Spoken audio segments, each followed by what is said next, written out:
Hello everyone, welcome back to my channel. This is Pramila Yadav. CTET की success series में आपका फिर से स्वागत है। लास्ट क्लासेस में हमने लेव वाइगोस्की, कोहलबर्ग और जीन पियाजेट की थ्योरी हैं वो डिस्कस कर ली हैं। आज की जो हमारी क्लास रहने वाली है वो है child centred education and progressive education. आज की क्लास में हम क्या डिस्कस करने वाले हैं? चाइल्ड सेंटर्ड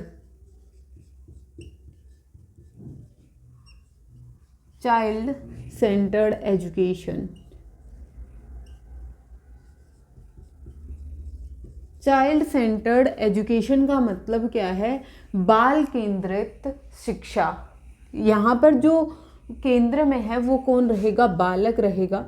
बाल केंद्रित शिक्षा। बाल केंद्रित शिक्षा में जैसे हमें नाम से ही समझ में आ रहा है, यहाँ पर जो फोकस है वो किस पर रहेगा? चाइल्ड पर रहेगा। देखिए, ट्रेडिशनली जब एजुकेशन सिस्टम चला रहा था तो जो सेंटर में था वो कौन था? टीचर था। टीचर सेंट्रिक एजुकेशन ट्रेडिशनली चली आ रही थी। वहाँ पर क्या होता था? जो टीचर था वो सेंटर में होता था। टीचर ब्लैक बोर्ड पर खड़ा होकर कुछ पढ़ा रहा होता था और बाकी स्टूडेंट्स पैसिवली बैठकर उसे सुन रहे होते थे। ये कौन सी अप्रोच थी? टीचर सेंट्रिक अप्रोच थी, अध्यापक केंद्रित अप्रोच थी। लेकिन जैसे जैसे हमारी एजुकेशन सिस्टम में रिफॉर्म हुए तो ये पाया गया है कि हमें जो एजुकेशन है वो टीचर सेंट्रिक ना रखकर क्या करनी है? चाइल्ड सेंट्रिक अप्रोच करनी है, बाल केंद्रित शिक्षा करनी है। यहाँ पर जो फोकस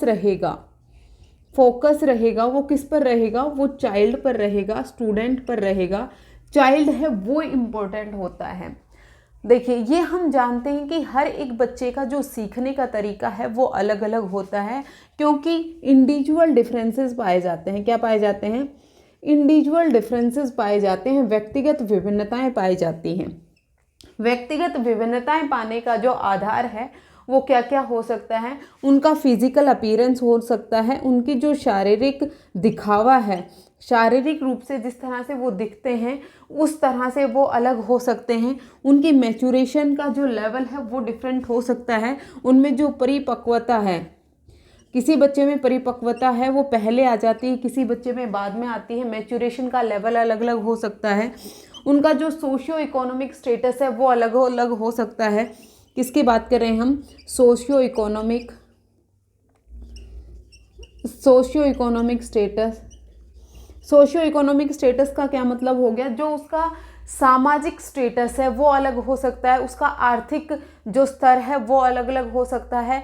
किसी बच्चे के माता पिता बहुत अमीर हो सकते हैं, किसी बच्चे के माता पिता 2 रोटी का गुजारा कर रहे होते हैं, तो उनका जो सोशियो इकोनॉमिक स्टेटस है वो अलग अलग हो सकता है। उनकी भाषा अलग अलग हो सकती है, उनकी जो लैंग्वेज है वो अलग अलग हो सकती है, उनकी संस्कृति अलग अलग हो सकती है, उनका कल्चर अलग अलग हो सकता है, उनकी जो इंटेलिजेंसी है, उनकी जो बुद्धि है उसमें डिफरेंस पाया जा सकता है। कोई बच्चा ज़्यादा इंटेलिजेंट होता है, कोई बच्चा कम इंटेलिजेंट होता है। उनकी बुद्धि में भी डिफरेंस पाया जा सकता है। उनका जो इमोशनल डेवलपमेंट है, जो उनका सांवेगिक विकास है, उसमें भी फ़र्क पाया जा सकता है। तो जितने भी बच्चे हमारी क्लासरूम में प्रेजेंट हैं, हर एक बच्चा है वो एक दूसरे से डिफरेंट होता है, ये हम जानते हैं। और डिफरेंट किस किस तरीके से हो सकता है? उसकी फिजिकल अपीयरेंस से अलग हो सकता है, उसका मैच्योरेशन लेवल अलग हो सकता है, उसकी सामाजिक और सांस्कृतिक जो स्तर है वो अलग हो सकता है, उसका कल्चर अलग हो सकता है, उसकी सोसाइटी अलग हो सकती है, उसकी भाषा अलग हो सकती है। इस आधार पर हर एक बच्चा है वो अपने आप में अलग होता है। जब बच्चों में इतने सारे डिफरेंसेस पाए जाते हैं तो इन सभी बच्चों के लिए हम सिर्फ और सिर्फ एक मेथड ही कैसे यूज कर सकते हैं? ऐसे मैं एग्जाम्पल के लिए बात करूं, एक टीचर क्लासरूम में आती है, उसने एक बुक उठाई और ब्लैक बोर्ड या वाइट बोर्ड पर पढ़ाना उन्होंने शुरू कर दिया। वो पढ़ा रही हैं, बच्चे चुपचाप बैठकर सुन रहे हैं। उन्होंने एक तरीके से पढ़ा दिया, लेक्चर मेथड से उन्होंने पढ़ा दिया। अब ज़रूरी तो नहीं है हर एक बच्चे को समझ में आए, क्योंकि ये बिल्कुल भी ज़रूरी नहीं है कि हर एक बच्चा जो लेक्चर मेथड वो यूज कर रही है उसी से सीख जाए, कुछ बच्चा है वो पिक्चर्स की मदद से सीखेगा, कुछ बच्चा करके सीखेंगे, कुछ बच्चे हैं वो टीचिंग लर्निंग मटेरियल की हेल्प से सीखेंगे। तो हर एक बच्चे को हम एक ही लाठी से नहीं हाँक सकते हैं। इसलिए जो टीचर सेंट्रिक अप्रोच थी, जो अध्यापक केंद्रित अप्रोच थी, उसको शिफ्ट किया गया कहाँ, चाइल्ड सेंट्रिक अप्रोच में, बाल केंद्रित शिक्षा में। यहाँ पर जो फोकस है वो किस पर रहेगा, चाइल्ड पर रहेगा। यहाँ पर अगर चेंजेस करने हैं तो टीचर अपनी स्ट्रेटजी में चेंज करे, टीचर अपने जो पढ़ाने का तरीका है वो चेंज करे, अपने जो TLM है, मैं किसकी बात कर रही हूँ, TLM क्या होते हैं, टीचिंग लर्निंग मटीरियल। ये फुल फॉर्म भी आपसे पूछी जा सकती है। TLM की फुल फॉर्म क्या होती है, टीचिंग लर्निंग मटेरियल, दृश्य और श्रव्य सामग्रियाँ या फिर दृश्य श्रव्य सामग्रियाँ जो टीचर यूज करता है, लर्निंग बाय डूइंग से करे। तो यहाँ पर जो टीचर है वो अपने में चेंज लाएगा। एजुकेशन सिस्टम में चेंज करने की ज़रूरत है, बच्चे में हम चेंज नहीं कर सकते हैं, क्योंकि हर एक बच्चे में अपनी कुछ विशेषताएं पाई जाती हैं, अपनी कुछ कमियां पाई जाती हैं। हर एक बच्चा है वो अपने आप में यूनिक होता है, इसलिए हमें चाइल्ड सेंट्रिक अप्रोच की ज़रूरत पड़ी। अब जो हम चाइल्ड सेंट्रिक अप्रोच की बात कर रहे हैं, इसमें जब हम चाहते हैं कि जो एजुकेशन सिस्टम है वो क्या हो जाए, बाल केंद्रित हो जाए, तो उसके लिए हमें क्या करने पड़ेंगे, कुछ चेंजेस करने पड़ेंगे। और वो चेंजेस किस तरह के होंगे, हमने देखा कि जो इंडिविजुअल डिफरेंसेस हैं उसके कारण बच्चा है वो अलग अलग तरह का होता है, उसमें अलग अलग करेक्टरिस्टिक पाई जाती हैं, अपनी कुछ यूनिकनेस होती हैं। उसके लिए हमने क्या करना है, जो हम करिकुलम बना रहे हैं, जो हम पाठ्यचर्या बना रहे हैं, क्या बना रहे हैं, जो हमने पाठ्यचर्या बनाई है वो फ्लेक्सिबल होनी चाहिए, वो कठोर नहीं होनी चाहिए, वो सहज होनी चाहिए। पाठ्यचर्या में फ्लेक्सिबिलिटी का क्या मतलब है कि हर एक बच्चे के लिए आप एक तरह का ही पाठ्यचर्या नहीं बनाएंगे, एक ही तरह का करिकुलम नहीं बनाएंगे। उसमें जो फ्लेक्सिबिलिटी है वो होनी चाहिए, बच्चे की बुद्धि के हिसाब से, बच्चे के इंटेलिजेंस के हिसाब से हम बच्चे के सामने पाठ्यचर्या रखेंगे। फिर उसके बाद में जब हम बच्चे का आंकलन करते हैं, जब हम बच्चे का असेसमेंट करते हैं, जब हम बच्चे का इवोल्यूशन कर रहे हैं, तो वो भी एक ही तरीके से नहीं होगा। हम ये जानते हैं कि हर एक बच्चा अपने आप में अलग होता है, तो उन सभी के लिए जो असेसमेंट के मेथड हैं, आंकलन की जो विधियां हैं वो भी अलग अलग होनी चाहिए। हर किसी बच्चे के लिए आप पेपर पेंसिल टेस्ट का ही यूज नहीं करेंगे, आप बहुत सारी विधियों का, अलग अलग विधियों का यूज करेंगे, किसके लिए, बच्चों का आंकलन करने के लिए। फिर उसके बाद हम बच्चों को सिखाने के लिए सिर्फ और सिर्फ लेक्चर मेथड का ही यूज नहीं करेंगे, हम वेरिड एक्टिविटीज़ का यूज करेंगे। किसकी बात कर रहे हैं, वेरिड एक्टिविटीज़, वेरिड एक्टिविटीज़ या फिर वेरिड टास्क का यूज करेंगे। अलग अलग टास्क देंगे हम बच्चों को कोई भी काम सिखाने के लिए। देखिए, जो चाइल्ड सेंट्रिक अप्रोच है ये कंस्ट्रक्टिविज्म पर काम करती है। ये किस पर बात करती है, संरचनावाद पर काम करती है। देखिए, जो लेटेस्ट अभी हमारा एजुकेशन सिस्टम चल रहा है वो कंस्ट्रक्टिविज्म पे चल रहा है, संरचनावाद पर चल रहा है। जब हमारा NCF 2005 आया, NCF 2005, NCF क्या है, नेशनल करिकुलम फ्रेमवर्क, जो कब आया था, 2005 में आया था, उसने भी कंस्ट्रक्टिविज्म की बात की है। हमने पियाजेट जब पढ़ा था तो हमने कंस्ट्रक्टिविज्म की बात की थी। कंस्ट्रक्टिविज्म क्या होता है कि बच्चा अपनी नॉलेज का निर्माण है खुद करेगा, जब वो अपने वर्ल्ड के साथ इंटरेक्ट करेगा, जब वो अपने आसपास के इन्वायरमेंट के साथ इंटरेक्ट करेगा, तो बच्चा अपनी नॉलेज को क्रिएट खुद कर सकता है, बच्चे को कुछ सिखाने की ज़रूरत नहीं होती। तो जो चाइल्ड सेंट्रिक अप्रोच है वो किस पर काम कर रही है, कंस्ट्रक्टिविज्म पर काम कर रही है। तो यहाँ पर जो लर्निंग होगी, लर्निंग बाय डूइंग होगी, लर्निंग बाय डूइंग। यहाँ पर बच्चा करके सीखेगा। लर्निंग बाय डूइंग का मतलब क्या है, करके सीखना। जब वो अपने आसपास की चीज़ों के साथ इंटरेक्ट करेगा, एक्टिविटी करेगा, तब बच्चा सीखेगा। यहाँ पर बच्चे के जो एक्सपीरियंस हैं, एक्सपीरियंशियल लर्निंग को इम्पोर्टेंस माना गया, अनुभव को इम्पोर्टेंस दी गई। किसको, अनुभव को, एक्सपीरियंस को। देखिए, जब बच्चा स्कूल जाता है तो बच्चे के अपने कुछ एक्सपीरियंस होते हैं, क्योंकि पहले जो पाठशाला बच्चे की होती है वो कौन सी होती है, फैमिली होती है, घर परिवार होता है। तो कुछ ना कुछ एक्सपीरियंस बच्चा लेकर स्कूल में जाता है। जब बच्चा स्कूल में कुछ एक्सपीरियंस लेके जाएगा तो उस एक्सपीरियंस को पहले हमें पता लगाना है कि बच्चा ऑलरेडी कितना जानता है और फिर उसको बेस बनाकर बच्चे को हम अनुभव देकर, एक्सपीरियंस देकर ही कुछ सिखाएंगे। मान लीजिए हम बच्चे को कुछ भी सिखाना चाहते हैं तो हम बच्चे को वो दिखाएं या फिर बच्चे को टच करवाएं या उसकी साथ हम बच्चे को एक्टिविटी करवाएं। तो बच्चा किससे सीखेगा? एक्सपीरियंस से सीखेगा, एक्टिविटी से सीखेगा, अनुभव से सीखेगा। फिर उसके बाद हम बच्चे से एक्टिव पार्टिसिपेशन करवाएंगे। क्या करवाएंगे? Active participation. एक्टिव पार्टिसिपेशन का मतलब क्या है कि बच्चा यहाँ पर पैसिव नहीं रहेगा, यहाँ पर बच्चा एक्टिव रहेगा। देखिए, जब हम लेक्चर मेथड की बात कर रहे हैं तो उसमें क्या होता है, टीचर बोल रहा होता है और बच्चे चुपचाप बैठ के सुन रहे होते हैं। बच्चे वहाँ पर फिजिकली तो प्रेजेंट होते हैं, लेकिन ये ज़रूरी नहीं है बच्चे वहाँ पर मेंटली भी प्रेजेंट हों। इसीलिए जो चाइल्ड सेंट्रिक अप्रोच है वो कहती है कि हम बच्चे को क्या करेंगे? एक्टिव रखेंगे, बच्चे को एक्टिव पार्टिसिपेशन करवाएंगे। टीचर और बच्चे हैं वो दोनों मिलकर कुछ एक्टिविटीज़ के थ्रू सीख रहे हैं। तो चाइल्ड सेंट्रिक अप्रोच की जब भी बात होगी ये तीनों चीज़ें आपको याद रखनी है। Learning by doing, experiential learning, उसके एक्सपीरियंस से सीखेगा, और एक्टिव पार्टिसिपेशन वहाँ पर बच्चा करेगा। एक्टिव पार्टिसिपेशन जब बच्चा वहाँ पर करेगा तो बच्चा बेहतर तरीके से सीख पाएगा। जब जीन पियाजेट ने अपनी कोग्निटिव डेवलपमेंट थ्योरी दी थी तो उन्होंने भी यही कहा था कि जितना ज़्यादा बच्चा एक्टिव रहेगा, जितना ज़्यादा बच्चा अपने वर्ल्ड के साथ इंटरेक्ट करेगा, उतना ही वो अच्छे से सीख पाएगा, उतनी ही नॉलेज की वो नॉलेज को वो गैदर कर पाएगा। देखिए, चाइल्ड सेंट्रिक अप्रोच है वो ओवरऑल डेवलपमेंट की बात करती है। किसकी बात करती है? ओवरऑल डेवलपमेंट की। Overall development. ओवरऑल डेवलपमेंट का मतलब क्या है? जो हमारे डेवलपमेंट के जितने भी एस्पेक्ट हैं, हर एक एस्पेक्ट का डेवलपमेंट होना चाहिए। चाहे वो फिजिकल एस्पेक्ट की बात हो रही हो, चाहे वो कोग्निटिव एस्पेक्ट की बात हो रही हो, चाहे वो मोरल एस्पेक्ट की बात हो रही हो, किसी भी एस्पेक्ट की बात हो रही हो, बच्चे का हमें ओवरऑल डेवलपमेंट करना है। हर एक क्षेत्र में बच्चे का विकास होना जरूरी है। सिर्फ बच्चा जब स्कूल आता है तो सिर्फ और सिर्फ हमें उसके कोग्निटिव डेवलपमेंट का ध्यान नहीं रखना है, सिर्फ और सिर्फ हमें उसके संज्ञानात्मक विकास नहीं करना है, उसके साथ साथ बच्चे की फिजिकल डेवलपमेंट का भी ध्यान रखना है। इसीलिए जो गेम वगैरह का पीरियड होता है वो फिजिकल डेवलपमेंट को ध्यान में रख के दिया जाता है। फिर उसके बाद हमें बच्चे का मोरल डेवलपमेंट भी करना है। फिर उसके बाद हमें बच्चे के इमोशंस का भी ध्यान रखना है कि बच्चे के जो इमोशंस हैं वो ढंग से डेवलप हो रहे हैं, नहीं हो रहे हैं।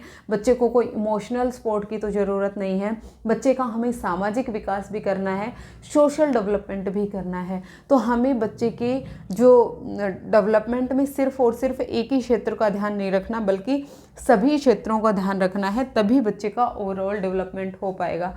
चाइल्ड सेंट्रिक अप्रोच या फिर जो भी एजुकेशन का हमारा मेन गोल है वो बच्चे का ओवरऑल डेवलपमेंट होना चाहिए। इम्पोर्टेंट है, कई बार क्वेश्चन पूछा जाता है कि एजुकेशन का एम क्या होता है। एजुकेशन का एम बच्चे का ओवरऑल डेवलपमेंट करना होता है, सिर्फ और सिर्फ जो नॉलेज का ट्रांसफ़र करना नहीं होता। स्टार्टिंग में जॉन लॉक ने कहा था कि जो चाइल्ड है वो एक टेबुला रासा होता है। टेबुला रासा का मतलब एक ब्लैंक स्लेट की तरह होता है। जो टीचर है वो सब कुछ जानता है, बच्चा कुछ भी नहीं जानता है। तो टीचर को अपनी नॉलेज ट्रांसफ़र करनी है बच्चे तक। उन्होंने बच्चे को एक ब्लैंक स्लेट माना था, लेकिन कंस्ट्रक्टिविज्म है वो ये नहीं मानता है। वो कहते हैं कि बच्चा जन्म से ही कुछ ना कुछ सीख रहा होता है और बच्चे को ज़रूरत क्या होती है? बच्चे को ज़रूरत होती है उसके आसपास का आप इन्वायरमेंट अच्छा दें। बच्चे को क्या दें? कंड्यूसिव इन्वायरमेंट दें। बच्चे को एक अच्छा इन्वायरमेंट प्रोवाइड करें ताकि बच्चा बेहतर तरीके से सीख पाए। फिर उसके बाद हम बात करते हैं कि जो बच्चा है वो नॉलेज का निर्माण कैसे करेगा? अपने जब वर्ल्ड के साथ इंटरेक्ट करेगा, आसपास की चीज़ों के साथ जब वो इंटरेक्ट करेगा तो अपनी नॉलेज का निर्माण वो खुद कर सकता है। चाइल्ड सेंट्रिक अप्रोच में जो टीचर का रोल है वो कम्प्लीटली चेंज हो गया। जब हम ट्रेडिशनल क्लासरूम की बात कर रहे थे तो वहाँ पर जो टीचर का रोल था वो क्या था? नॉलेज का ट्रांसफ़र करना था, बच्चे को नॉलेज देना था। लेकिन जब हम कंस्ट्रक्टिविज्म की बात करते हैं तो वहाँ पर जो टीचर का रोल है वो एज ए फ्रेंड और एज ए फैसिलिटेटर होता है। टीचर का रोल क्या होता है? एज ए फैसिलिटेटर होता है, सुविधादाता होता है। क्या होता है? सुविधादाता। सुविधादाता और एक फ्रेंड की और एक दोस्त की भूमिका होती है टीचर की। टीचर का ज्ञान ट्रांसफ़र करना ही एक उद्देश्य नहीं होता। टीचर की जो रोल है वो क्या होगा, सुविधादाता होगा। अब सुविधादाता का रोल होने का मतलब क्या है कि टीचर है उसने बच्चे हैं वो ग्रुप्स में बैठाए हुए हैं। देखिए जो कंस्ट्रक्टिविज्म है, चाइल्ड सेंट्रिक अप्रोच है, वो कोलैबोरेटिव लर्निंग की बात करता है। किसकी बात करता है, कोलैबोरेटिव लर्निंग। कोलैबोरेटिव लर्निंग मतलब जब लर्निंग ग्रुप्स में हो रही हो। और अगर आपको ध्यान हो, कोलैबोरेटिव लर्निंग की बात किसने की थी, लेव वाइगोस्की ने की थी। किसने की थी, लेव वाइगोस्की ने कोलैबोरेटिव लर्निंग की बात की थी कि जब बच्चा ग्रुप्स में सीखेगा तो उतना ही बेहतर तरीके से सीख पाएगा। तो यहाँ पर जो चाइल्ड सेंट्रिक अप्रोच में जब भी बच्चा सीखेगा वो ग्रुप में सीखेगा, सिंगल नहीं सीखेगा। तो यहाँ पर क्या होगा, बच्चे हैं वो ग्रुप्स में बैठे हैं, वो ग्रुप्स में कुछ सीख रहे हैं। फिर बच्चों के सामने कोई एक ऐसी प्रॉब्लम आती है, बच्चे सोल्व नहीं कर पा रहे हैं, तो वहाँ पर जो टीचर है उसका काम क्या होता है, वहाँ पर टीचर का काम होता है बच्चे की क्या करना, हेल्प करना, बच्चे की मदद करना, बच्चे को क्यूज़ देना, बच्चे को थोड़ी सी मदद करना कि आप उसको मेथड बता दीजिए कि इस तरह से करना है, बच्चा करेगा खुद। आपको बच्चे को कंप्लीट सॉल्यूशन नहीं देना है, बच्चा कंप्लीट सॉल्यूशन खुद ढूंढेगा। सिर्फ आपको as a facilitator, as a सुविधादाता के रोल में रहना है। जहाँ पर भी बच्चे को दिक्कत आ रही है वहाँ पर आप बच्चे की क्या करेंगे, मदद करेंगे। फिर उसके बाद जो टीचर हैं और जो स्टूडेंट हैं वो अपनी लर्निंग, जो टीचिंग लर्निंग प्रोसेस है उसको रिफ्लेक्ट करेंगे। क्या करेंगे, reflect teaching learning process, teaching learning process. इसका मतलब क्या है, देखिए जब टीचिंग लर्निंग प्रोसेस चल रहा होता है यहाँ पर टीचर और स्टूडेंट हैं वो दोनों एक्टिव होते हैं। Teacher and student both are active, दोनों एक्टिव हैं। ऐसा नहीं है कि स्टूडेंट हैं वो पैसिवली सुन रहे हैं या फिर स्टूडेंट हैं वो आपस में शोर शराबा कर रहे हैं, कुछ नहीं हो रहा है। टीचर और स्टूडेंट हैं दोनों एक्टिव होते हैं। जब टीचर और स्टूडेंट दोनों एक्टिव होते हैं तो जो कुछ भी उन्होंने एक क्लास में सीखा उसको रिफ्लेक्ट करना है, उसको वापस मुड़ के देखना है, उसका उसी टाइम असेसमेंट करना है कि क्या कितना मैंने बच्चों को सिखाना चाहा था और हम क्या उस गोल को हमने अचीव किया। देखिए जब भी हम क्लासरूम में कुछ भी पढ़ाने शुरू करते हैं तो हम एक ऑब्जेक्टिव डिसाइड करते हैं, एक उद्देश्य डिसाइड करते हैं। जैसे आज की क्लास में मैंने शुरू किया कि आज मैं आपको चाइल्ड सेंटर्ड एजुकेशन पढ़ाऊंगी। अब ये पढ़ाने के बाद टीचर और स्टूडेंट हैं दोनों ही ये आंकलन करेंगे कि क्या चाइल्ड सेंट्रिक एजुकेशन को हम समझ पाए, अगर नहीं समझ पाए तो कहाँ कहाँ कमियां रही। यहाँ पर जो रिफ्लेक्ट कर रहे हैं, reflect of teaching learning process दोनों करेंगे, टीचर और स्टूडेंट दोनों ही करेंगे। सिर्फ और सिर्फ टीचर कोई जजमेंट पास नहीं करेगा कि तुम तो फेल हो गए, तुम्हें नहीं आया, और तुम पास हो गए, तुम्हें आ गया है। ये जजमेंट बिल्कुल भी पास नहीं होगी चाइल्ड सेंट्रिक एजुकेशन में। यहाँ पर क्या होगा, टीचर और स्टूडेंट दोनों ही रिफ्लेक्ट करके देखेंगे, दोनों ही देखेंगे कि कहाँ कहाँ कमियां रही और उनको किस तरह से सुधारा जा सकता है। दोनों ही असेसमेंट का भी पार्ट होंगे। सिर्फ और सिर्फ असेसमेंट टीचर ही नहीं करेगा, दोनों का ही असेसमेंट होगा। स्टूडेंट हैं वो टीचर का असेसमेंट करेंगे। आपको ये याद रखना है, कई बार पूछ लिया जाता है कि चाइल्ड सेंट्रिक अप्रोच में जो टीचर का असेसमेंट है वो कौन करेगा, वो स्टूडेंट्स करेंगे। टीचर के मेथड का असेसमेंट स्टूडेंट करेंगे। स्टूडेंट ये बताएंगे कि जो मेथड टीचर ने यूज किया वो उनके लिए हेल्पफुल था या नहीं था। अगर हेल्पफुल नहीं था तो टीचर दूसरे मेथड का यूज करेगा बच्चों को वो चीज़ सिखाने के लिए। तो यहाँ पर जो रिफ्लेक्ट बैक करेंगे वो कौन कौन करेंगे, टीचर और स्टूडेंट हैं वो दोनों ही करेंगे। यहाँ पर जो इन्वायरमेंट है क्लासरूम का वो सबसे ज़्यादा इम्पोर्टेंट है। एनवायरमेंट ऑफ क्लासरूम, बच्चे को आपको कंड्यूसिव इन्वायरमेंट देना है। कंड्यूसिव इन्वायरमेंट का क्या मतलब है, आपको पिन ड्रॉप साइलेंस बना के नहीं रखनी है। देखिए जो टीचर सेंट्रिक अप्रोच थी वहाँ पर पिन ड्रॉप साइलेंस का होना जरूरी था कि जब तक पिन ड्रॉप साइलेंस नहीं होगी तब तक हम बच्चे को नहीं सिखा सकते हैं। लेकिन अब ऐसा नहीं है, बच्चे को आपको जेल नहीं बनानी है।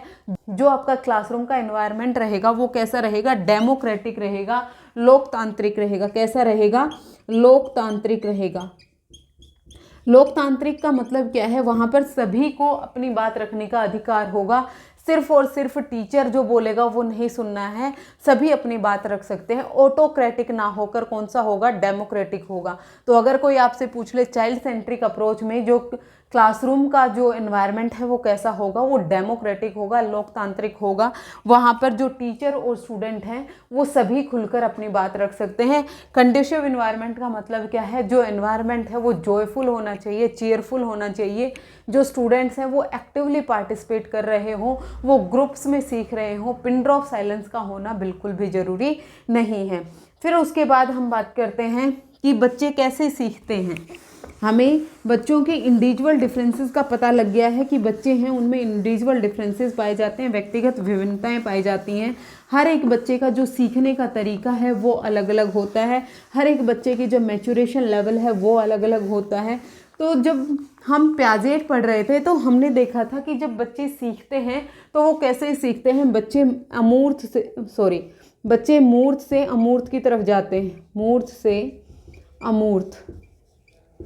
बच्चे कॉन्क्रीट से एब्स्ट्रैक्ट सीखते हैं। प्याजेट की जो थर्ड और फोर्थ स्टेज थी, थर्ड स्टेज जिसको हमने बोला था कॉन्क्रीट ऑपरेशनल स्टेज, उसमें बच्चा कॉन्क्रीट ऑब्जेक्ट से सीख रहा था। और जो फॉर्मल ऑपरेशनल स्टेज थी वहाँ पर बच्चे की थिंकिंग है वो एब्स्ट्रैक्ट हो गई थी।